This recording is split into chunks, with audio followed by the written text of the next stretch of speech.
Hello నమస్తే. తెలంగాణ ప్రభుత్వం, తెలంగాణలో అధికారంలో ఉన్న కాంగ్రెస్ పార్టీ ప్రభుత్వం రైతుల గుండెల్లో బాంబులు పేలుస్తుంది. ఒక బాంబు తర్వాత ఇంకొక బాంబు పేలుస్తుంది. ప్రతి వ్యవసాయ సీజన్ మొదలయ్యే ముందు ఒక బాంబు పేలుస్తుంది. రైతు బంధు పెట్టింది. ఎకరానికి 15,000 ఇస్తామన్న కాంగ్రెస్ పార్టీ ఎకరానికి 12,000కు తగ్గించింది. ఆ 12,000 ఇచ్చేది కూడా ఇప్పటి వరకు 3 సార్లు ఎగ్గొట్టిండ్రు. మొన్నటిసారి ఇచ్చినప్పుడు కూడా 2 ఎకరాల వరకే ఇచ్చి సైలెంట్గా కూర్చున్నారు. ఇప్పుడు మళ్ళా కొత్తగా ఈ నెలాఖరులోగా మళ్ళీ ఇంకొక రైతు బంధు ఇస్తామంటున్నారు, రైతు భరోసా ఇస్తామంటున్నారు. మరి ఈసారి ఎన్ని ఎకరాలకి ఇస్తారు? ఈసారి రైతులకు అందరికీ ఇస్తారా? 4 ఎకరాలు, 5 ఎకరాలు, 9 ఎకరాలు, 10 ఎకరాలు ఉన్న వాళ్ళకు కూడా ఇస్తారా? ఎవరెవరికి ఇస్తారు? ఎంతమందికి ఇస్తారు? కాంగ్రెస్ పార్టీ ప్రభుత్వాన్ని మనం ఇప్పుడు అడగవలసిన సమయం దగ్గర పడ్డది. బరాబర్ అడగవలసిన సమయం దగ్గర పడ్డది. రైతులందరూ సంఘటితం కావాలి. రైతులందరూ గ్రామాన చర్చించుకోవాలి. కాంగ్రెస్ పార్టీ అధికారంలోకి వచ్చిన తర్వాత రైతుల పరిస్థితి ఎట్లా ఉంది, 2023 డిసెంబర్కు ముందు రైతుల పరిస్థితి ఎట్లా ఉంది అంచనా వేసుకోవాలి, లెక్క కట్టుకోవాలి. 2023కు ముందు ఎట్లా రైతుల జేబుల్లో కాసులు గలగలలాడుతుండే, ఎట్లా రైతులు రైతులు వ్యవసాయం చేసేందుకు సంతోషంగా బాయికాడికి పోతుండే, సంతోషంగా చేన్లకు పోతుండే. బరాబర్ అడగాలి. ఇప్పుడు ఆ చేన్లకు పోవాలంటేనే భయమవుతుంది, వరి వేయాలంటేనే భయమవుతుంది. ఎందుకు? కాంగ్రెస్ పార్టీ అధికారంలోకి వచ్చేటప్పుడు ఏం వాగ్దానాలు ఇచ్చింది? ఒకసారి ముఖ్యమంత్రి రేవంత్ రెడ్డి మాట్లాడింది చూద్దాం. అధికారంలోకి వచ్చేటప్పుడు రైతుల కోసం ఏం చెప్పింది? వరి ధాన్యం కొనుగోళ్ల మీద ఏం చెప్పింది? రైతులు వరి ధాన్యం పండిస్తుంటే ఆ వరి ధాన్యాన్ని ఎట్లా కొంటామని చెప్పింది. ఒక్కసారి రేవంత్ రెడ్డి మాటలోనే చూద్దాం. ఆ రైతులకు నేను మాట ఇస్తున్నా, ఎంతైనా వరి పండించుకోండి, 500 రూపాయల బోనస్ అదనంగా ఇచ్చి మీ ఒడ్లు కొనే బాధ్యత మా ప్రభుత్వానికి. ఆ రైతులకు నేను మాట ఇస్తున్నా, ఎంతైనా వరి పండించుకోండి, 500 రూపాయల బోనస్ అదనంగా ఇచ్చి మీ ఒడ్లు కొనే బాధ్యత మా ప్రభుత్వానికి. ఒరేస్తే ఊరేసుకోండి అని చెప్పిన ఆనాటి పెద్ద మనిషి, మీరు వరి వేసుకోండి, వేసుకున్న వరికి 500 రూపాయల బోనస్ ఇస్తాం, మీ ఖాతాలో 3 రోజుల్లోనే బోనస్ కనక వర్షం గలగల రాలుతుంటే బీఆర్ఎస్ వాళ్ళ గుండెల్లో పిడుగులు పడుతున్నట్టుగా ఉన్నది. రైట్, విన్నారు కదా ముఖ్యమంత్రి రేవంత్ రెడ్డి ఏం మాట్లాడిండు. రైతులు ఎంత వరి కావాలిస్తే అంత వరి వేసుకోండి, మీకు 500 రూపాయల బోనస్ ఇచ్చి కొనే బాధ్యత నాది. ఇది రేవంత్ రెడ్డి చేసిన వాగ్దానం. ఇప్పుడు ఏమంటున్నాడు ఇదే రేవంత్ రెడ్డి? సన్న ఓట్లకు మాత్రమే బోనస్ ఇస్తా అని చెప్పేసి కొత్త పాట మాట్లాడిండు, కొత్త పాట అందుకున్నాడు. సన్న ఓట్లకు మాత్రమే బోనస్ ఇస్తాను, వేరే ఏ ఓట్లకు కూడా ఇయ్యనని చెప్పేసి ఒక 2 సీజన్లు 3 సీజన్లు దాటేసిండు. ఆ సన్న ఓట్లకు కూడా సగం మందికి బోనస్ రాలేదు. ఇప్పుడు తాజాగా రైతులు వాళ్ళకు అందుబాటులో ఉన్న విత్తనాలు, వాళ్ళ ఇళ్లలో వాళ్ళు వ్యవసాయం చేసిన తర్వాత పంట అమ్మగా కొంచెం విత్తనాన్ని కూడా తీసి పెట్టుకుంటారు తెలంగాణ రైతులు. ఇప్పుడు ఆ రైతుల నెత్తి మీద పిడుగు లాంటి వార్త ఏంటంటే, మీరు సన్న ఓట్లు వేస్తేనే బోనస్ ఇస్తా, ఆ సన్న ఓట్లు కూడా 7 రకాల సన్న ఓట్లు ఉన్నాయి, ఆ 7 రకాల సన్న ఓట్లు వేస్తేనే వాటికి బోనస్ ఇస్తా అని రేవంత్ రెడ్డి కొత్త పాట పాడుతున్నాడు. ఇదంతా బోనస్ ఎగ్గొట్టే కుట్రలో భాగం ఇది. ఎట్లయినా రైతులకు బోనస్ ఎగ్గొట్టాలి, రైతులకు ఇచ్చే పైసలు ఎగ్గొట్టాలి. అవి ఎట్లా ఎగ్గొట్టాలని చెప్పేసి ఆలోచించి ఈ సన్న ఓట్ల పంచాయతీ తీసుకొచ్చిండు. రైతులు దాదాపు 37 రకాల సన్న ఓట్లు వేసేది. ఆ 37 రకాల సన్న ఓట్లలో 7 రకాల సన్న ఓట్లకు బాగా డిమాండ్ ఉంటుంది. దానికి గవర్నమెంట్ ప్రొక్యూర్ చేయాల్సిన అవసరం లేదు, గవర్నమెంట్ కొనవలసిన అవసరం లేదు. ఓపెన్ మార్కెట్లోనే చాలామంది కొనుక్కపోతారు, దాన్ని మంచి రేట్ ఇచ్చి కొనుక్కపోతారు. ఇప్పుడు ముఖ్యమంత్రి ఏమంటాడు? కేవలం 7 రకాల సన్న ఓట్లు మాత్రమే. ఆ 7 రకాల సన్న ఓట్లు ఏంటి ఒకసారి మీకు లిస్ట్ చెప్తా. బీపీటీ, తెలంగాణ సోనా, KNM 1638, జై Sriram, HMT, WGL 962, WGL 44, JGL 1798. ఇవి ఈ రకాల సన్నధాన్యాలు వేస్తేనే మేము బోనస్ ఇస్తామంటారు. ఈ రకాల సన్నధాన్యాలు వేస్తే రైతులు ఈ 7 రకాలు ఏవైతే ఉన్నాయో 7 రకాలు బయట మార్కెట్లో మంచి డిమాండ్ ఉన్నాయి.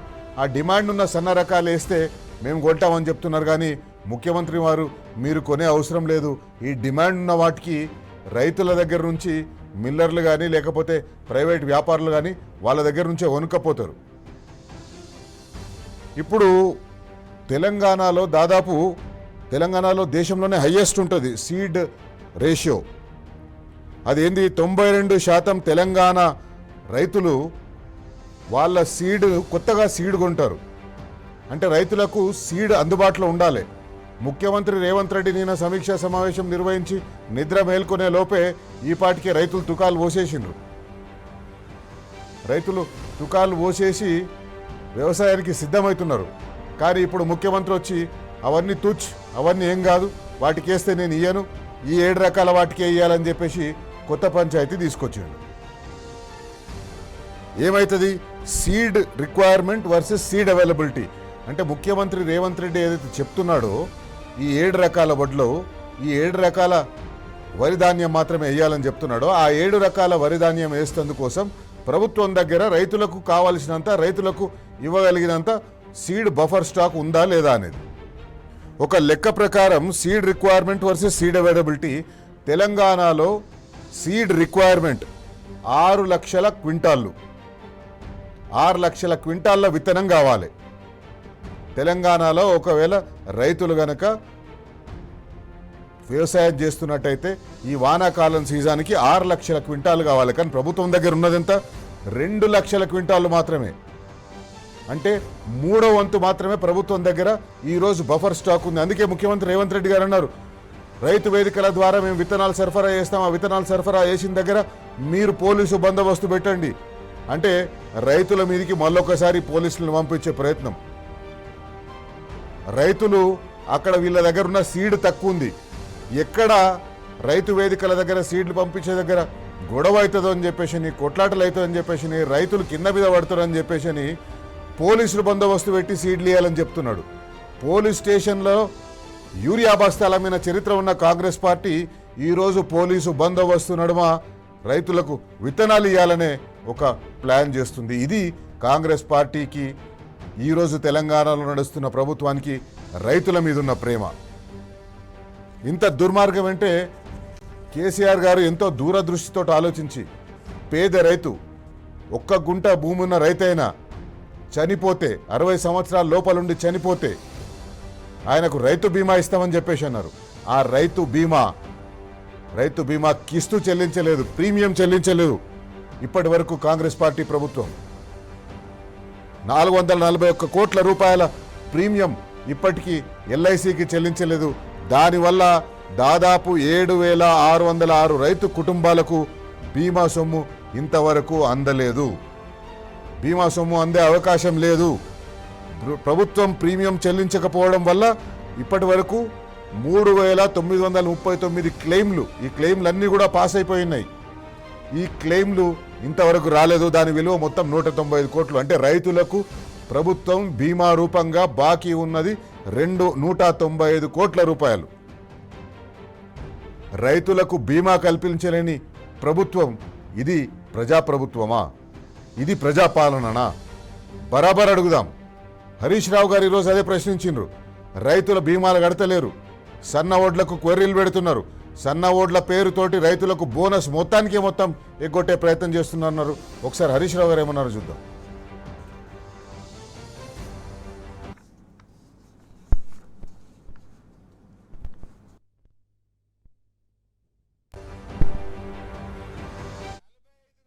వేస్తానన్న రైతు బంధు ఎప్పుడు ఇస్తావు గది అడుగుతున్నా, దానికి సమాధానం చెప్పు నా రైతుల పక్షాన. రైతు బీమా ఆగిపోయింది, గా రైతు బీమా చేస్తావా చెయ్యవా గాముచ్చట కావాలి. గాని నేను తాటి చెట్లకి పెరుగుతాయి, నీకు రైతులకేం అవసరం, నాకేం అవసరం, నీకేం అవసరం? అరే పంటలకు పోయిన యాసంగి బోనస్ ఎగ్గొట్టినావు, ఈ యాసంగి బోనస్ ఎగ్గొట్టినావు, గది ఇస్తావా ఇయ్యవా చెప్పు తప్ప నా ఎత్తుతో నీకేం పని? నువ్వు నన్ను తిట్టినా, నా ఎత్తు గురించి అడిగినా, నా పొడుగు గురించి మాట్లాడినా నిలదీస్తూనే ఉంటా. గీముచ్చట మాట్లాడు, రైతు బంధు గురించి మాట్లాడవు, రైతు బీమా గురించి మాట్లాడవు, 24 గంటల కరెంటు గురించి మాట్లాడవు, ఫీజు రియంబర్స్మెంట్ గురించి మాట్లాడవు, పిల్లల ఉద్యోగాల గురించి మాట్లాడవు. నీ హామీలు అమలయ్యేదాకా నిన్ను ప్రశ్నిస్తూనే ఉంటా. ఇన్ని రోజులు యూరియా బస్తాల కోసం క్యూ లైన్లు కట్టిన రైతులు రాత్రింబళ్ళు అగ్రికల్చర్ పిఏసిఎస్ ఆఫీసుల దగ్గర జాగారం చేసిన రైతులు ఇప్పుడు విత్తనాల కోసం కూడా జాగారం చేయాలి. విత్తనాల కోసం కూడా రైతు వేదికల దగ్గర క్యూలు కట్టాలి, రైతు వేదికల దగ్గర చెప్పులు పెట్టాలి, రైతు వేదికల దగ్గర పాస్బుక్లు పెట్టాలి. ఇది కాంగ్రెస్ పార్టీ రైతుల కోసం ఈ వానాకాలంలో ఇస్తున్న ఒక గిఫ్ట్, ఈ వానాకాలంలో ఇస్తున్న బహుమానం. రైతులందరూ పొలాల్లో పనులు బంద్ చేసి వచ్చి ఇప్పుడు విత్తనాల దగ్గర కూర్చోవాలి, విత్తనాల కోసం ఎదురు చూడాలి. ఈ రోజు కూడా మనం చూసినాం, ఈ రోజు కూడా ఏ యాప్ ద్వారానైతే యూరియా సరఫరా చేస్తామన్నారో ఆ యాప్లో యూరియా బుక్ చేసిన తర్వాత కూడా మళ్ళీ చెప్పులు పెట్టవలసి వచ్చింది. ఒకసారి ఆ విజువల్ చూపెట్టండి. ఈరోజు నిజామాబాద్ జిల్లాలో జరిగింది ఇది. రైతులు యూరియా రాక యూరియా యాప్లలో ఇస్తామన్నారు. ఆ యాప్లలో ఇస్తామన్న యూరియా కూడా దిక్కులేదు. రైతులు పాస్బుక్లు చెప్పులు లైన్లలో పెట్టి కూర్చున్నారు. ఇది వాళ్ళకు రైతుల మీద ఉన్న ప్రేమ. తెలంగాణ రైతులందరి పక్షాన మనం నిలబడాలి, తెలంగాణ రైతుల కోసం మనం అడగాలి. ఎందుకంటే బీఆర్ఎస్ పార్టీ అధ్యక్షుడు కేసీఆర్ గారు ఎప్పుడైతే అధికారంలోకి వచ్చిన తర్వాత కేవలం 10 సంవత్సరాల్లోనే తెలంగాణ రైతుని దేశంలో ఒక అగ్రస్థానంలో నిలిపిండు. రైతుకు కావాల్సిన పంట పెట్టుబడి సాయం ఇచ్చిండు, రైతుకు కావాల్సిన కరెంట్ ఇచ్చిండు, రైతుకు కావాల్సిన నీళ్లు ఇచ్చిండు, రైతులు పండించిన ధాన్యాన్ని ఏ కష్టం లేకుండా కొనే ఏర్పాట్లు చేసిండు. ఇన్ని సౌలతులు రైతులకు చేస్తే ఇప్పుడు కాంగ్రెస్ పార్టీ అధికారంలోకి వచ్చిన తర్వాత ఒక్కొక్కదాన్ని ఖతం చేసుకుంటూ పోయినాయి. రైతులకు 24 గంటల కరెంట్ వద్దు, 3 గంటల కరెంట్ అయితే సరిపోతుంది అంటాడు ముఖ్యమంత్రి. అదే మాట అంటాడు. మొన్న ఈఆర్సీ హీరింగ్లో పోయినప్పుడు వ్యవసాయ కమిషన్ చైర్మన్ కోదండ రెడ్డి గారు కూడా అదే అంటారు, రైతులకు 24 గంటల కరెంట్ అవసరం లేదని. రైతులకు యూరియా ఫోన్ చేస్తే ఆటో ఓడి ఇంటికాడేసిపోయే యూరియాని ఈరోజు రైతులు పనులన్నీ బంద్ చేసుకొని యూరియా కోసం రాత్రింబవళ్ళు జాగారాలు చేసే పరిస్థితి తీసుకొచ్చిండ్రు. ఇది కాంగ్రెస్ పార్టీ ప్రభుత్వంలో రైతుల దుస్థితి. కేటీఆర్ గారు మాట్లాడింది, ఒకసారి కేటీఆర్ గారు మాట్లాడింది చూద్దాం. కూలగొట్టడం అనేది తప్ప, విధ్వంసం తప్ప వికాసం తెలవని దండుపాలెం ముఠా మీరు మాట్లాడితే నేను అడుగుతా ఉన్నా, ఇవాళ వ్యవసాయాన్ని విధ్వంసం చేయలేదా మీరు? రైతు ఖాతాలో కేసీఆర్ గారు ఉన్నప్పుడు ఒకసారి కాదు, 2 సార్లు కాదు, 11 సార్లు 73,000 కోట్లు మీరు అడిగే అవసరం లేకుండానే నాట్లేసే టైం వచ్చిందంటే టింగ్ టింగ్ టింగ్ అని ఫోన్ మోగేది, ఖాతాల్లో డబ్బులు పడేది. ఇవాళ ఉన్నదా పరిస్థితి? రైతు బంధు ఎప్పుడు వస్తుందంటే దేవుడికి కూడా తెలియదు. అందుకే నేను అంటా ఉన్నా, వ్యవసాయాన్ని విధ్వంసం చేశారు. కేసీఆర్ గారు ఉన్నప్పుడు పొలం కాడికి ఒక ఫోన్ కొడితే ఆటో ఆయన వచ్చి యూరియా వేసిపోయేది. ఆటో నేను చెప్పేది కరెక్టా కాదా? ఇలా పరిస్థితి ఉన్నదా? మళ్ళీ వెనకటి రోజులు తెస్తామన్నారు, మళ్ళీ యూరియా దుకాణాల ముందు చెప్పుల లైన్లు, మరి మళ్ళీ ఒకసారి ఆధార్ కార్డులు పెట్టుకొని దాని మీద రాళ్లు పెట్టుకొని మళ్ళీ కడుపు కాళ్ళు కాలుతుంటే నడిచిపోయి బువ్వ తినే రోజులు, మళ్ళీ ఆ దుస్థితి మళ్ళీ వచ్చింది. ఇది తెలంగాణ రైతుల దుస్థితి. ఈరోజు రైతులు వానాకాలం పంటకు సిద్ధమవుతున్నారు. రైతులు వానాకాలం పంటకు సిద్ధమవుతున్న వేళ ఒక బాంబు పేల్చింది ప్రభుత్వం. అందుకే బరాబర్ అడుగుదాం. ఈరోజు మన కార్యక్రమం వేదిక ద్వారా బరాబర్ అడుగుదాం. ముఖ్యమంత్రి రేవంత్ రెడ్డి గారు మేనిఫెస్టోలో మీరు అన్ని వడ్లకు బోనస్ ఇస్తామన్నారు. వరి ఎంత కావలిస్తే అంత పండించండి, ప్రభుత్వం మొత్తం కొంటది, ఏ వడ్లైనా వేసుకోండి, 500 రూపాయల బోనస్ ఇచ్చి ప్రభుత్వం కొంటదన్నాడు. ఇదేనా మీరు చేస్తున్నది? మొత్తానికి ఈ బోనస్ని మొత్తానికి ఎగ్గొట్టే కార్యక్రమం తీసుకున్నట్టుగా కనిపిస్తుంది. అందుకే బరాబర్ అడుగుదాం ముఖ్యమంత్రి రేవంత్ రెడ్డి గారిని, బరాబర్ అడుగుదాం కాంగ్రెస్ పార్టీ ప్రభుత్వాన్ని. రైతులకు బోనస్ను పూర్తిగా ఎత్తేస్తందుకే 7 రకాల వడ్లకు బోనస్ ఇస్తామని మీరు కుదించిండ్రా? మీరు చెప్పిన రకాల సాగు చేసేందుకు అవసరమైన సీడ్ అందుబాటులో ఉందా? ఇది వ్యూహాత్మక కుట్ర కాదా? బరాబర్ అడుగుదాం. రైతులు చనిపోతే వారి కుటుంబాలు ఆగం కావద్దని కేసీఆర్ తెచ్చిన రైతు బీమా పథకాన్ని నీరుగార్చేస్తున్నారు. బీమా ప్రీమియం ఎందుకు చెల్లిస్తలేరు? రైతుల మీద మీకున్న ప్రేమ ఇదేనా? బరాబర్ అడుగుదాం.